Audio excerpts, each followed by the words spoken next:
Yeah. Yun na, basta. So, quick unboxing lang tayo. Bumili ako ng feeling ko magagamit natin sa ating paglabas-labas, which is ito. Nakita ko to nung nagpunta kami ng 8. Tayo yung buko. Nakita ko to nung bumili kami sa or dumaan kami sa ATC. Si Bekbek dapat talaga may bibili nun, pero wala siya ng sarap, parang sarap ng Mongolian. Wala bang Mongolia sa malapit? Bukas na pupunta lang tayo ng town bukas. Ayan, pupunta kami ng town bukas. Ewan ko kilala mo sa video na to, pero yun na nga. So, tawag dito, nakita ko to nung nasa ATC kami. Actually, naghahanap ako before, pero wala akong nakita. Then, pagpunta namin doon, meron pala siya niya. So, ito na nga yun. Boom, boom, boom. Okay. Yeah, ay, durog yung box. Another charger na naman. Yes, another charger na naman. Anong difference nito? 70 watts? 70 watts lang total ba niya or ano? 70 watts each. Okay, so C1, C2. Basta 70 watts. Paano pag dalawa?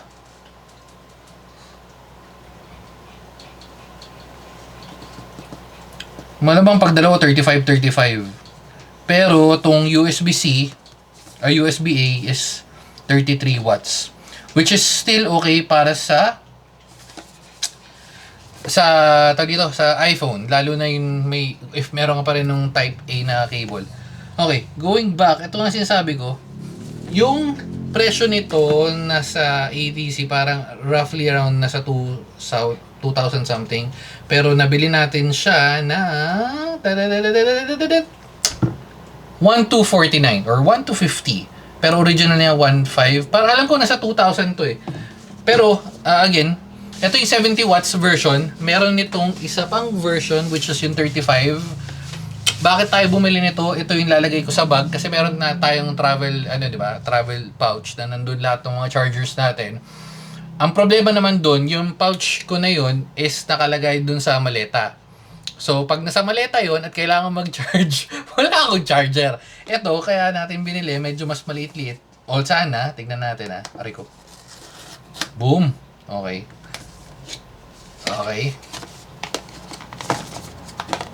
Feeling ko medyo maliit-liit lang to. Boom. Okay, wala na. Meron na akong extrang yun ang inuna kong, hindi ko na na-unbox, pero meron na akong extrang cable na anchor din. 544.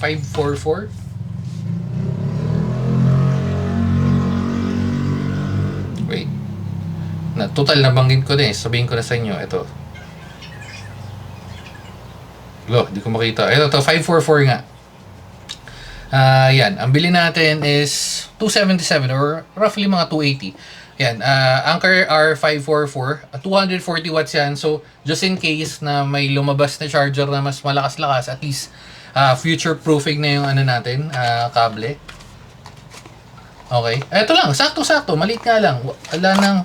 Well, unang-una, hindi mo naman kailangan na ng manual dito, pero kailangan natin ng manual para makita natin kung 70 each or 70 watts divided by 2 na hindi nakalagay dito.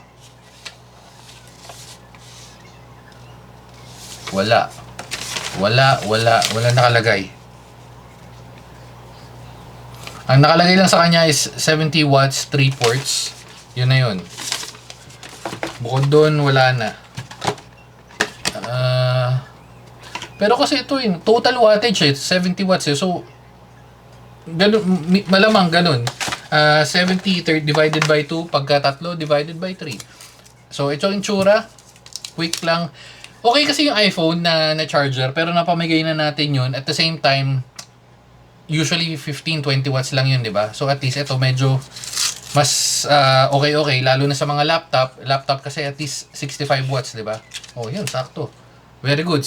Kasyang-kasya sa bag, which is yung sa backpack natin, kasi yung backpack may separate na lagayan yun. Cute lang. Tapos, detect loop.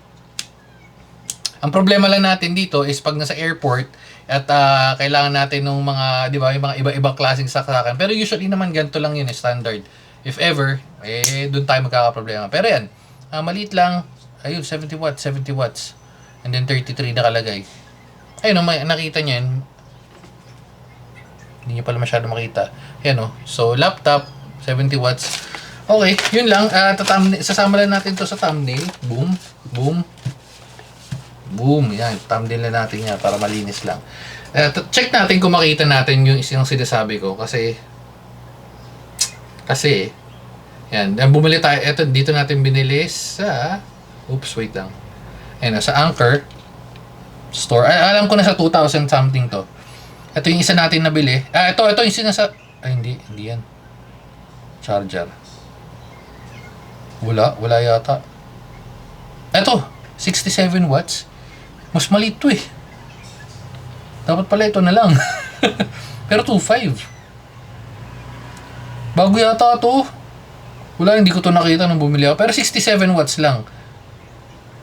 Pero mas maliit siya. Parang ito yata yun. Feeling ko. Ito yung isa. 65. Dalawa lang. Oh, ang daming charger, men. Mamimili ka na lang kung ano talagang trip mo sa buhay. Ito pala yata yun. 30 watts. Ayan. Ito nga yun. Anchor Nano. Anchor Nano rin to eh. Oh, ito nga yun. Anchor Nano 2. Na 30 watts. Pero ito ngayon ko lang nakita. Hindi ko napansin. Mayroon palang ganito. Sana ito na lang binili natin. Mas malito. If ever man, siguro mas recommended ko to. Pero kasi ito 70 watts. Although, unti lang difference. Pero mas maganda itsura na to. Hindi ko rin nakita to dun sa store, sa outlet nila mismo. Ito, sobrang solid niyan. Ito yung nabili natin. Ginagamit natin yan. Wala. Ito nga lang yun. Yung solo. 30 watts. Wala. Ay, may cable rin naman silang 322. Pero 544 yung ginagamit natin. Ito yung isa 20 watts. Yung 300, onti lang dadagdag mo. Medyo mabigat lang to ng onte, pero pwede na. Tama presyo nito, this robot. 12 dapat to, no? 12,999, pero parang 1,299. Power bank, di na tayo masyado gumagamit. Wala, yun lang yun. Feeling ko yun na nga yun, yung 30 watts. Anyway, so yun, meron silang mga outlet stores na pwede nyo makita yung actual unit. Kaya to nakita ko dun sa ATC, sa town center, meron silang ganito. Mas maganda siya sa personal, hindi ko masyadong nahawakan yun eh. Yan, ganito lang siya kaliit. Ganito kalaki yung iPhone. So, times ano lang.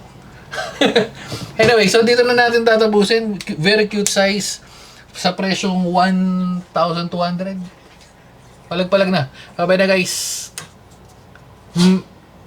Babu.